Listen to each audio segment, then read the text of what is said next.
Le casse de la Brinks, la nuit des hommes masqués. La nuit du 17 janvier 1950, Boston est plongé dans le froid glacial de l'hiver. Dans les rues désertes, un groupe d'hommes masqués se glisse discrètement vers le dépôt de la Brinks, une société de transport de fonds réputée pour sa sécurité.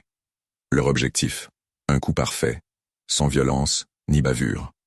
Ils sont 11, déguisés avec des masques, des chapeaux et des gants, pour ne laisser aucune trace. Leur chef, Tony Fazpino, a passé des mois à étudier les moindres détails du dépôt. Les rondes des gardiens, les heures de livraison et même le modèle des clés utilisées.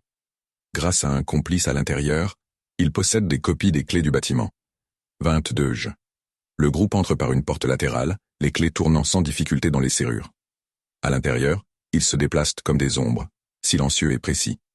Ils maîtrisent les employés présents, les ligotent et les bâillonnent sans un mot.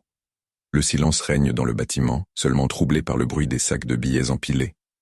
En 35 minutes, les braqueurs dérobent 2,7 millions de dollars, une somme colossale pour l'époque. Ils prennent soin de ne laisser aucun indice, pas de balles tirées, pas de porte forcée. Avant de partir, ils emmènent les bandes des caméras de surveillance, effaçant toute trace de leur passage. À 22h35, le groupe disparaît dans la nuit avec leur butin, laissant derrière eux un casse parfait. L'enquête qui suit mobilise des dizaines de policiers et agents fédéraux. Malgré leurs efforts, aucun indice ne permet de remonter jusqu'aux braqueurs. Pendant 6 ans, le casse reste un mystère. Mais en 1956, un ancien complice trahit le groupe, permettant aux autorités de remonter jusqu'à eux. Certains sont arrêtés, mais une partie du butin ne sera jamais retrouvée.